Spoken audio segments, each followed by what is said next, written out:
کہتے ہیں کہ ایک بار شیخ جنید بغدادی سفر کے ارادے سے بغداد روانہ ہوئے۔ حضرت شیخ کے کچھ مرید بھی ساتھ تھے۔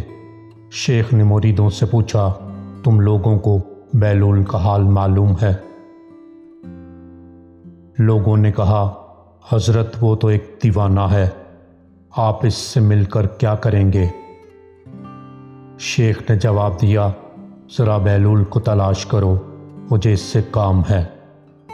مریدوں نے شیخ کے حکم کی تعمیل اپنے لیے سعادت سمجھی۔ تھوڑی جستجو کے بعد ایک صحرا میں بیلول کو ڈھونڈ نکالا اور شیخ کو اپنے ساتھ لے کر وہاں پہنچے۔ شیخ بیلول کے سامنے گئے تو دیکھا کہ بیلول سر کے نیچے ایک اینٹ رکھے ہوئے دراز ہیں۔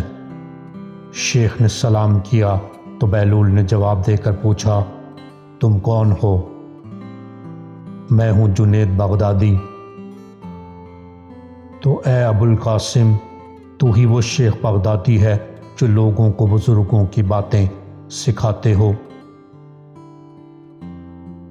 جی ہاں، کوشش تو کرتا ہوں۔ اچھا، تو تم اپنے کھانے کا طریقہ تو جانتے ہی ہوگے؟ کیوں نہیں، بسم اللہ پڑھتا ہوں اور اپنے سامنے کی چیز کھاتا ہوں، چھوٹا نوالا بناتا ہوں، آہستہ آہستہ چباتا ہوں، دوسروں کے نوالوں پر نظر نہیں ڈالتا اور کھانا کھاتے وقت اللہ کی یاد سے غافل نہیں ہوتا۔ پھر دوبارہ کہا، جو لقمہ بھی کھاتا ہوں الحمدللہ کہتا ہوں۔ کھانا شروع کرنے سے پہلے اپنے ہاتھ دھوتا ہوں اور فارغ ہونے کے بعد بھی ہاتھ دھوتا ہوں۔ یہ سن کر بیلول اٹھ کھڑے ہوئے اور اپنا دامن شیخ کی طرف جھٹک دیا۔ پھر ان سے کہا، تم انسانوں کے پیر و مرشد بننا چاہتے ہو اور حال یہ ہے کہ اب تک کھانے پینے کا طریقہ بھی نہیں جانتے۔ یہ کہہ کر بیلول نے اپنا رستہ لیا۔ شیخ کے مریدوں نے کہا، یا حضرت، یہ شخص تو دیوانہ ہے۔ ہاں، دیوانہ تو ہے، مگر اپنے کام کے لیے ہوشیاروں کی بھی کان کاٹتا ہے۔ اس سے سچی بات سننا چاہیے۔ آؤ اس کے پیچھے چلیں، مجھے اس سے کام ہے۔ بیلول ویرانے میں پہنچ کر ایک جگہ بیٹھ گئے۔ شیخ بغدادی ان کے پاس پہنچے تو انہوں نے شیخ سے پھر وہی سوال کیا، کون ہو تم؟ میں ہوں بغدادی شیخ جو کھانا کھانے کا طریقہ نہیں جانتا۔ بیلول نے کہا، خیر، تم کھانا کھانے کے آداب سے ناواقف ہو تو گفتگو کا طریقہ جانتے ہی ہوگے۔ شیخ نے جواب دیا، جی ہاں جانتا ہوں، تو بتاؤ کس طرح بات کرتے ہو؟ میں ہر بات ایک اندازے کے مطابق کرتا ہوں، بے موقع اور بے حساب نہیں بولے جاتا۔ سننے والے کی سمجھ کا اندازہ کر کے خلق خدا کو اللہ اور رسول کے احکام کی طرف توجہ دلاتا ہوں۔ یہ خیال رکھتا ہوں کہ اتنی باتیں نہ کہوں کہ لوگ مجھ سے بیزار ہو جائیں۔ باطنی و ظاہری علوم کے نقطہ نظر میں رکھتا ہوں۔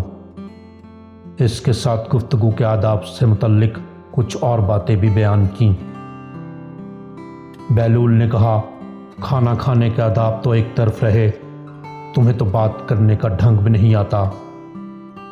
پھر شیخ سے منہ پھیرا اور ایک طرف چل دیے۔ مریدوں سے خاموش نہ رہا گیا۔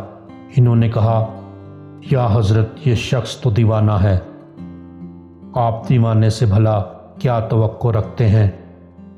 بھائی، مجھے تو اس سے کام ہے، تم لوگ نہیں سمجھ سکتے۔ اس کے بعد شیخ نے پھر بیلول کا پیچھا کیا۔ بیلول نے مڑ کر دیکھا اور کہا کہ تمہیں کھانا کھانے اور بات کرنے کے آداب نہیں معلوم، سونے کا طریقہ تو تمہیں معلوم ہی ہوگا۔ شیخ نے کہا، جی ہاں معلوم ہے۔ اچھا بتاؤ، تم کس طرح سوتے ہو؟ جب میں عشاء کی نماز اور درود و وظائف سے فارغ ہوتا ہوں تو سونے کے کمرے میں چلا جاتا ہوں۔ یہ کہہ کر شیخ نے سونے کے وہ آداب بیان کیے جو انہیں بزرگان دین کی تعلیم سے حاصل ہوئے تھے۔ بہلول نے کہا، معلوم ہوا کہ تم سونے کے آداب بھی نہیں جانتے۔ یہ کہہ کر بہلول نے جانا چاہا تو حضرت جنید بغدادی نے ان کا دامن پکڑ لیا اور کہا کہ اے حضرت، میں نہیں جانتا، اللہ کے واسطے تو مجھے سکھا دو۔ کچھ دیر بعد بہلول نے کہا، میاں یہ جتنی باتیں تم نے کہیں سب بات کی چیزیں ہیں، اصل بات مجھ سے سنو۔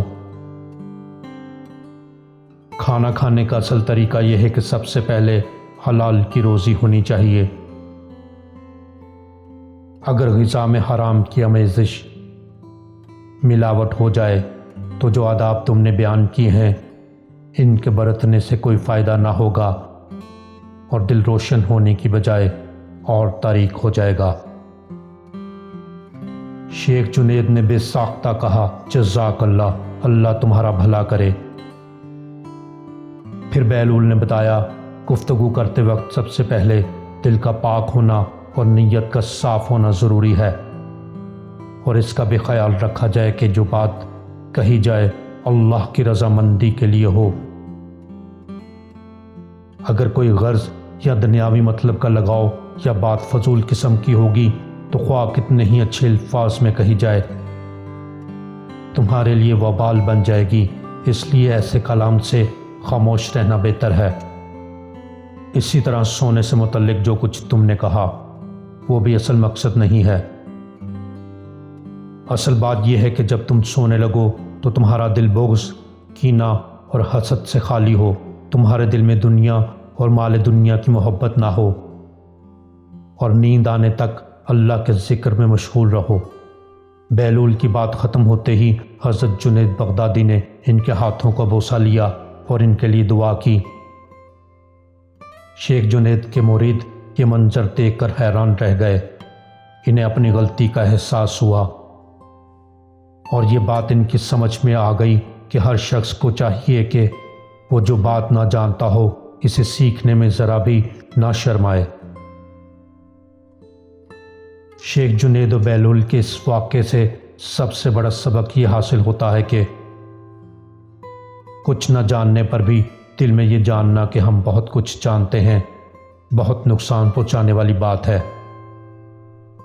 اس سے اصلاح اور ترقی کے راستے بند ہو جاتے ہیں، انسان گمراہی میں پھنستا چلا جاتا ہے اور اپنے اصل مقصد سے دور، بہت دور ہو جاتا ہے۔